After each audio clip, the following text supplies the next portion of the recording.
Estamos aqui, acabamos de sair de São Gonçalo. Estamos aqui na BR 262. 381.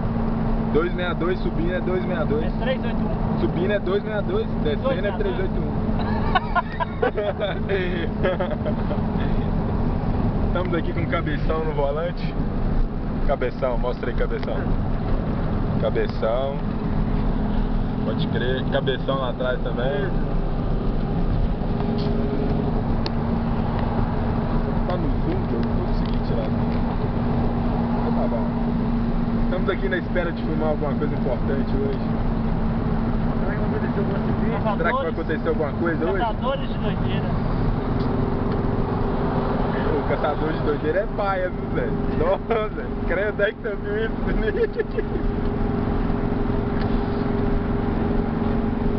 Mas tá bom. Vamos filmar aqui pra vocês aqui algumas ultrapassagens perigosas que acontecem nessa BR. Pra vocês verem aí no YouTube aí. Aproveitar e fazer propaganda aqui pra vocês aí, a todos do YouTube, que não tem todos em casa. Façam todos, com a ND Placa. O sol nasce pra todos. Ó o vácuo, ó o vácuo! Ó o vácuo, ó o vácuo, ó o vácuo! Não, forçou. Pegadinha do balé!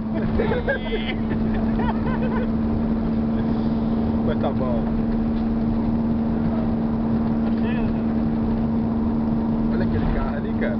Maçada que tá saindo.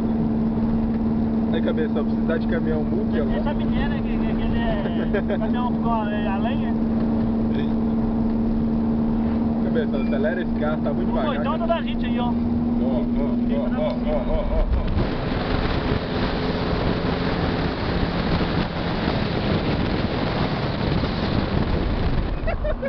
Quebra-mola na BR. Tem vários? Aí, mano, nós temos BR, quebra-mola. Temos sonho, né? Ah, é mesmo, cara, temos sonho. Já chega, né? Eu quero chamar o quê? Dando Retrovex. Tem que tudo filmando.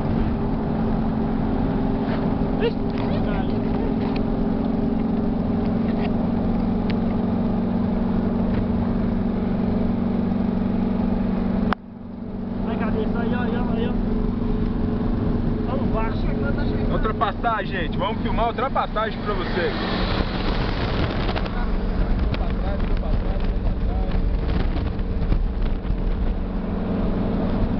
Vamos filmar pra vocês o Matagal. Olha que lindo aí, gente.